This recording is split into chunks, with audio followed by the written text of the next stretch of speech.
తాకట్టులో ఉన్న బంగారాన్ని విడిపించి ఆ రోజున్న మార్కెట్ ధర కట్టి మిగిలిన డబ్బును మీకు అందిస్తుంది కొమ్మూరి గోల్డ్. నమస్తే, నేను ముఖేష్. ఈరోజు మనతో పాటు ఉన్నారు బ్రహ్మశ్రీ నానాజీ పట్నాయక్ గురువు గారు.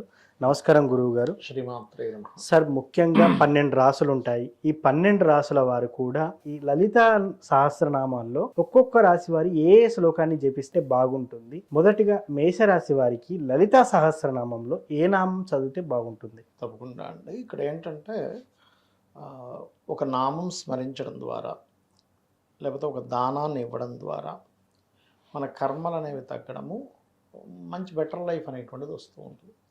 అయితే మీరు లలితా సహస్రనామాల గురించి తీశారు కాబట్టి ఎప్పుడైనా గుర్తుపెట్టుకోండి, లలితా సహస్ర రహస్య నామాలు వాటి పేరు. అంటే బయటికి చూడడానికి నామాల్లాగున్నా దాని అంతర్గతంగా అమోఘమైనటువంటి శక్తి పొందున్నాయి ఆ నామాలు. ఎందుకండి అంటే ఇప్పుడు మనకి ఒక్కొక్కరు రచించినవి ఒక్కొక్క ఎనర్జీ ఉంటుంది. ఎలా అంటే ఇప్పుడు నేను ఒక లెటర్ మీద సంతకం పెట్టి ఇచ్చాను.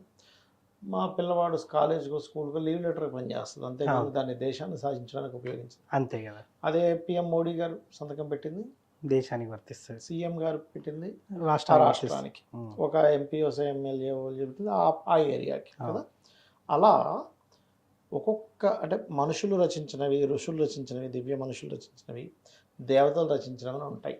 అందులో హయ్యెస్ట్ ప్రియారిటీ దేవతలు రచించినటువంటిది. వసిన్యాది వాగ్దేవతలుగా అమ్మవారిలో నుంచి 8 కిరణాలుగా బయటకు వచ్చి ఆ యొక్క వసిన్యాది వాగ్దేవత ఋషయ అంటారు, అందుకే లలిత సహస్రనామాన్ని. అందులో పర్టికులర్గా మేషం వారు అన్నీ చేయొచ్చు, చేయకూడదని ఏం లేదు. అయితే ఒక్కొక్క విషయానికి ఒక్కొక్కటి చేయమని చెప్పారు. అయితే వీళ్ళకి ఎక్కువగా సూర్య భగవానుడు అధిష్టాన దేవత అవుతారు కాబట్టి ఓం భానుమండల మధ్యస్థ భైరవీ భగమాలినే నమః అని సూర్యభగవాను చూస్తూ ఎవరైతే అర్ఘ్యం వదులుతూ సూర్యభగవాను ఆదిత్య హృదయం చేసిన తర్వాత ఒక్క 10 నిమిషాలైనా చేసుకోగలిగితే, లేదండి ఇంకెక్కువసేపు చేసుకుంటా అంటే 48 నిమిషాలు కనుక చేయగలిగితే వీరి పూర్వజన్మ కర్మలు దగ్ధమవుతాయి. అలాగే వీళ్ళ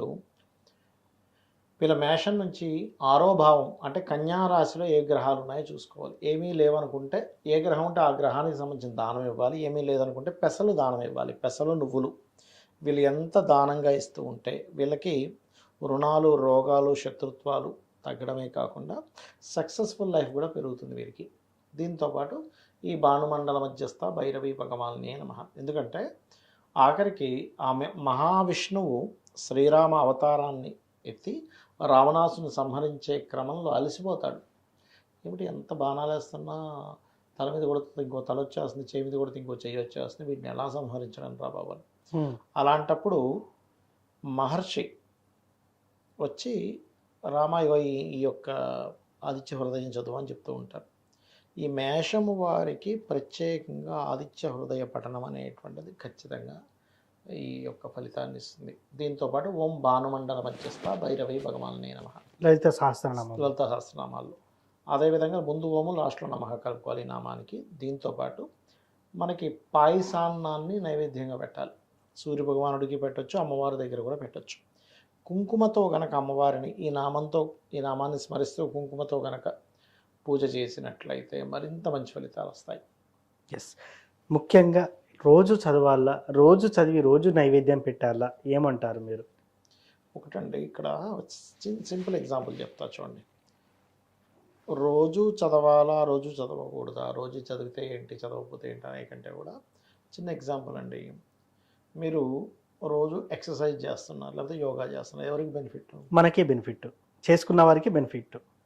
మనకి అంటే మీరు చేయడం వల్ల మీ పక్కింటోడుకో లేకపోతే మీరు చేస్తున్న జిమ్కో ఏ బెనిఫిట్ ఉండదు కదా. మీరు వెళ్తున్న దీనికో ఆయనకి ఏదో ఆ జిమ్కి ఆ ట్రైనింగ్ ఇస్తున్న పర్సన్కి ఏదో ట్రైనింగ్కి వెళ్తుందేమో, కానీ చేస్తున్న వ్యక్తికి ఎక్కువ బెనిఫిట్ కదా, మెయిన్గా ఆరోగ్యంగా ఉంటాడు కదా. అలాగే మనం పూజాది కార్యక్రమాలు కూడా మనకి శాస్త్రంలో ఏముందంటే, ఇప్పుడు చాలామంది చూడండి, ఒకానొక రోజు ఏదో కష్టం వచ్చినప్పుడు దేవుని తలుచుకుంటారు. ఒక్కొక్కసారి వాళ్ళకి పూర్వజన్మ కర్మ బాగుంటే ఆ పని అయిపోతుంది తలుచుకున్నందుకు. లేకపోతే ఏంటోనండి దేవుడికి మొక్కుకున్నా అవ్వలేదంటారు, పని అనుకున్నా కాలేదంటారు. కారణం ఏంటంటే అమ్మవారే చెప్పింది, రోజు నిత్యము నన్ను స్మరించే వాడికి నీ కష్టకాలంలో నువ్వు స్మరించినప్పుడు వెంటనే వచ్చి నేను ఆదుకుంటా. ఇప్పుడు చిన్న ఎగ్జాంపుల్, మీ ఇంటి పక్కనే ఎమ్మెల్యే గారు ఉన్నారు, రోజు ఫ్రెండ్షిప్ చేసుకుని రోజు మాట్లాడుకుంటున్నారు. అవును, ఏదో కష్టం వచ్చింది మీకు, మీరు ధర్మబద్ధంగా ఉన్న ఏదో అయింది, ఆయన చెప్తే ఆయన ఏదైనా మీకు హెల్ప్ చేయగలుగుతారు. అసలు మీరు జీవితంలో ఎప్పుడు పలకరించలేదు, పక్కపై సడన్గా పోయి నాకు ఇది వచ్చింది అంటే ఛాన్సెస్ అక్కడ కూడా చేయొచ్చు, కానీ మీకు పరిచయం ఉన్నప్పుడు చేసే ఇది వేరే ఉంటుంది, అవునా కదా? అలా అనమాట. కాబట్టి ఈ లలితా సహస్రనామాల విషయంలో కొన్ని ఉన్నాయి. ఏంటంటే నిత్యము చేసేవాళ్ళు కొన్ని అడుగుతూ ఉంటారు, ఏమంటే నేను నాన్ వెజిటేరియన్ తినొచ్చా తినకూడదా ఇట్లాంటివన్నీ కూడా. మీరు ఒక జంతువుని హింసించడం ఎందుకు అనే భావనతో తినకుండా ఉంటే వేరే, కానీ ఎక్కడైనా సరే ఏ దేవత సంబంధమైనా కానీ మీరు వెజిటేరియన్ నాన్ వెజిటేరియన్ అనేది చూడండి ఎప్పుడు భగవంతుడు. మీరు సాటి మనిషి పట్ల ఎలా ఉంటున్నారు, వాడిని మోసం చేయడము, వాడికి ఏదో మాయమాటలు చెప్పడము, లేకపోతే వాడి ముందుని బాగా మాట్లాడి పక్కకు పోయి వాడి గురించి చెడుగా మాట్లాడడం చేస్తే అది మాత్రం దేవుడు మెచ్చడు. ఇది ప్రధానంగా గుర్తుపెట్టుకోవాలి. అదేవిధంగా కొంతమంది విగ్రహం పెట్టుకోవాలా లేకపోతే పటం పెట్టుకోవాలని అడుగుతూ ఉంటారు. పటమైనా పెట్టుకోవచ్చు, విగ్రహమైనా పెట్టుకోవచ్చు. విగ్రహం కనుక పెట్టుకునేటట్టయితే అంగుష్టమాన్యం అంటే ఒక బొటన వేలంత మాత్రమే ఉండాలి. బొటన వేలు కంటే పెద్దది విగ్రహం కనుక ఇంట్లో ఉన్నట్లయితే నిత్య నైవేద్యము చేయాలి అంటూ ఉంటారు. అంటే మీరు వండినటువంటి అన్నాన్ని నైవేద్యంగా పెట్టి అమ్మవారు చూపించి నివేదన చేసి తీసుకోవడము, లేదా కొబ్బరికాయ కనీసం కొట్టాలి ఇంట్లో, లేదంటే ఏదైనా ఫలమైన అసలు పెడితే చాలా మంచిది అని చెప్పి శాస్త్రవచనం. ఇది ప్రధానంగా గుర్తుపెట్టుకోవాలి. సార్, ఏది ఏమైనప్పటికీ కూడా ఖచ్చితంగా అందరికీ వ్యక్తిగత జాతకం ఇంపార్టెంట్. వ్యక్తిగత జాతకం ఆధారంగానే ఈ రాశి ఫలాలు కానివ్వండి. జాతకం లేని వారు కూడా ఏం చేసుకోవాలంటారు? చాలా మందికి జాతకాలు ఉండవు, కొంతమంది పూర్వం కొంతమంది రాస్తారు, కొంతమంది రాయరు. సో అలాంటి వారు మరి వాళ్ళ ఐడెంటిటీని కనుక్కోవడం ఎలా, అంటే వాళ్ళ వ్యక్తిగత జాతకం కనుక్కోవడం ఎలా అంటారు? అంటే ఒకటండి, వ్యక్తిగత జాతకం అనేటువంటిది వాళ్ళు పుట్టినటువంటి డేటు టైము ప్లేస్ని బట్టి తెలుసుకోవాలి ఒకటి. రెండవది ఏంటి అంటే ఈ అసలు జాతకమే లేదు కానీ లలితా సహస్రనామాల్లో ఏం చేసుకోవాలంటే ఒక్కొక్క దానికి ఒక్కొక్క నామం ఉంది ప్రత్యేకంగా. ఇప్పుడు చూడండి, ఎవరికైనా సరే కెరీర్లో సెట్ అవ్వాలి బాగా, అలాంటి వాళ్ళు ఓం మాణిక్యం ఒకటాకార జానోద్వయ విరాజితాయ నమః చేసుకోవచ్చు. లేదంటే బిజినెస్లో ఇంప్రూవ్మెంట్స్ అవ్వాలి, ఓం ఇంద్రగోప పరిక్షిప్త స్మరత్వనాభజంగికాయ నమః. ఈ ఇంద్రగోప పరిక్షిప్త నామం ఏదైతే ఉందో వాళ్ళ లైఫ్లో అంటే వాళ్ళ జాతకంలో 11th హౌస్ పాడైంది అనుకోండి, ఇది చేసుకోవడం ద్వారా హ్యాపీనెస్ అనేది పెరుగుతుంది, సక్సెస్ రేట్ అనేటువంటిది పెరుగుతుంది. అది అదేవిధంగా మరొక విషయం ఏంటంటే ఒక్కొక్కసారి కొంతమందికి అనారోగ్యంతో బాధపడుతుంటారు చిన్నప్పటి నుంచి కూడా. అలాంటి వారు ఓం సర్వవ్యాధి పరశమని సర్వమృత్యు నివారిణి అగ్రగణ్య చింత్యరూప కలికల్మషనాశిని నమః చేసుకోవచ్చు. ఇలాగా ఎవరెవరు దేనికి సంబంధించి చేయాలో దానికి సంబంధించి చేసుకునేటువంటిది ఉంటుంది. అదేవిధంగా మరి కొంతమందికి ఫైనాన్షియల్ ఇబ్బందులు ఉంటాయి. అలాంటప్పుడు ఓం ధర్మాధ్యక్ష ధనాధ్యక్ష ధనధాన్య వివర్ధిని నమః. అంటే ఇక్కడ ఏంటంటే వ్యక్తిగత జాతకంలో కనుక 2వ భావం పాడైంది అంటే ఫైనాన్షియల్ హౌస్ పాడైంది, అప్పుడు ఈ ధర్మాధ్యక్ష కానీ లేకపోతే ఓం సంపత్కరి సమారూఢ సింధుర ప్రజ సేవితాయ నమః కానీ చేయొచ్చు. ఇలా ఏంటంటే ఒకటి ఇక్కడ చాలామంది ఇప్పుడు మీరు అడిగినట్టు కొంతమంది ఎట్లా అడుగుతారంటే, ఏమంటే నేను ఎప్పుడు పూజలు చేయను కానీ ఇప్పుడు నాకు కష్టం వచ్చింది కాబట్టి దేవతను వెళ్ళి అడిగితే నేను స్వార్థం కోసం అడిగినట్టు ఉంటుందేమో అనుకునే వాళ్ళు చాలామంది ఉన్నారు. ఎస్, అవును. నేనేమంటానంటే ఒక తల్లికి బిడ్డలు ఉన్నారు, 4 బిడ్డలు ఉన్నారు. ఒక వాడు తల్లితో పెద్దగా కనెక్టివిటీలో లేడు, మిగతా 3 బాగానే ఉంటారు. కానీ వీడికి ఆకలేసింది ఎవరిని అడగాలి? తల్లినే అడగాలి. తల్లి ఏమైనా నువ్వు సరిగ్గా కమ్యూనికేషన్స్లో లేవు కదా నీకు పెట్టని అంటుందా? అన్నది కదా, అన్నది కదా. అందుకని తల్లిని అడగడంలో తప్పు లేదు. అయితే నువ్వు అడిగేటువంటి దానిలో ధర్మబద్ధమైంది అని ఉండాలి ఆ కోరిక. పక్కవాడికి పోవాలి, జాబ్ పోవాలి, ఆ జాబ్ నాకు రావాలంటే ధర్మబద్ధం కాదు. అంతే కదా. నేను పడుతున్నటువంటి కష్టానికి నాకు మంచి ఉద్యోగం ఇవ్వు, అది ధర్మబద్ధం. అలాగా చాలామంది ఏంటంటే కొన్ని నేను మొన్న కూడా ఒక జాతకం చెప్పినప్పుడు అతను అదే అంటున్నాడు, ఏమన్నా సార్ నేను ఎప్పుడు చేయను, ఇప్పుడు చేస్తుంది ఏదో దేవుడిని స్వార్థంతో అడిగినట్టు ఉంటుందేమో. అలా అనుకుంటాడా సార్ దేవుడు? అనుకోడు. ఎందుకంటే తల్లి ఎప్పుడైనా అనుకుంటుంది వీడి స్వార్థంతో నన్ను అన్నం పెట్టమని అడుగుతున్నాడు, వీడి స్వార్థంతో నన్ను కూర వండమని అడుగుతున్నాడు అనుకుంటుందా?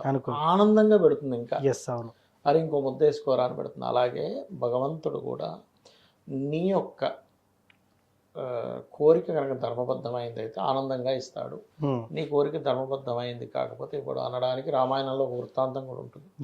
ఒకసారి బ్రహ్మగారు అంటే మన ఈ రావణాసురుడు, మన శూర్పణఖ, అదేవిధంగా మన రావణాసురుడు యొక్క తమ్ముడు కుంభకర్ణుడు, సుగ్రీవుడు, వీళ్ళ 4 బ్రహ్మ కోసం తపస్సు చేస్తూ ఉంటారు. బ్రహ్మగారు ప్రత్యక్షం అవుతారు. ప్రత్యక్షమే శూర్పణకి ఏదో కావాలంటే ఇచ్చేస్తారు. ఓకే. దాని తర్వాత రావణాసుడి దగ్గరికి వస్తాడు. రావణాసుడి దగ్గరికి వస్తే రావణాసుడు నాకు పలానా అది కావాలి ఇది కావాలి నేను ఎప్పుడు బతికే ఉండాలంటే అది ఇవ్వడం కుదరదు అంటాడు.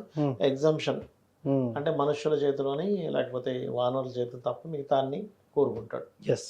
అందుకే నారాయణ మనుష్య రూపం దాల్చి చంపేశాడు రాముడి రూపంలో. ఎస్, అవును. ఇక సుగ్రీవుడి దగ్గరికి వెళ్ళినప్పుడు సుగ్రీవుడు ఏం చెప్తాడంటే, నేను ఉన్నంత కాలము జీవించినంత కాలము ధర్మాన్ని నేను తప్పకుండా చూడు స్వామి అని అడుగుతాడు. ఓకే. అప్పుడు బ్రహ్మగారు మెచ్చుకొని నీకు చిరంజీవత్వం ఇస్తాడు. ఎస్. ఇక్కడ రావణాసుడు అడిగినా ఇవ్వడు, అలా ఇవ్వకూడదు అంటారు, కానీ ఇక్కడ ఇస్తాడంటే దాని అర్థం ఏంటి, ధర్మానికి ముడిపడి ఉంటే నువ్వు ధర్మంతో కనెక్ట్ అయి ఉంటే భగవంతుడు మెచ్చి నీకు ఇస్తాడు. ఎస్. మరలా ఇక్కడ కుంభకర్ణుడి దగ్గరికి వెళ్తుండేసరికి దేవతలందరూ వచ్చి బ్రహ్మను పట్టుకుంటారు. అయినా వాడు ఇప్పటికే మేము చచ్చిపోతున్నాం, వాడి బాడీకి అది మీరు మళ్ళీ వరాలు ఇస్తే ఇంక మేము ఇంక భరించలేము, ఏదో ఒకటి చేయండి అంటే నన్ను ఏం చేయమంటారు, జపం చేశాక నేను రావడం వరాలు ఇవ్వడం నా యొక్క డ్యూటీ, తప్పదు అంటే సరే ఏదో ఒకటి చేయండి అంటే అప్పుడు సరేలే అని సరస్వతీదేవి చెప్తే సరస్వతీదేవి కుంభకర్ణుడి యొక్క ఆలోచనలోకి నాలుక మీదకి వస్తుంది. ఎస్. వచ్చి ఇతను ఏం వరం కావాలంటే ఆవిడ మార్చేస్తుంది. ఎట్లా అంటే నిద్రపోయేలా చేయి, మంచి నిద్రపట్టేలా చేయి స్వామి అని. తదాస్తు అంటాడు. వాడు 24 గంటలు నిద్రపోతుంటాడు అంతే. సో ఏది కోరుకుంటే అదే అన్నట్టు. ఇంకా అలా ఏంటంటే మనం చేసిన జపానికి మనం చేసిన పూజకి రుణం ఉంచుకోకూడదు కాబట్టి అమ్మవారు ఇస్తుంది. ఎస్, అవును. దాన్ని మనం తల్లిగా భావించినప్పుడు స్వార్థము అనుకో. మీ భావన తల్లి లేదా తండ్రి అనే భావంతో ఉన్నప్పుడు మీకు స్వార్థం అని అనిపించదు ఫస్ట్. ఎస్. ఎప్పుడైతే ఎక్కువగా స్పిరిచువల్లోకి వెళ్ళిపోతారో స్వార్థంగా అసలు కోరిక కోవద్దు ఫస్ట్. ఎస్, అవును. అది. సో ఏ లలిత సహస్రనామంలో ఏ నామాన్ని చదివితే ఎటువంటి ఫలితాలు ఉంటాయి, అదేవిధంగా జాతకం లేని వారు ఎలా జాతకాన్ని తీసుకొని ఐడెంటిఫై చేసుకోవాలనేది ఫుల్ క్లారిటీగా ఇచ్చారు సార్. ధన్యవాదాలు. శ్రీమాత్రే నమః.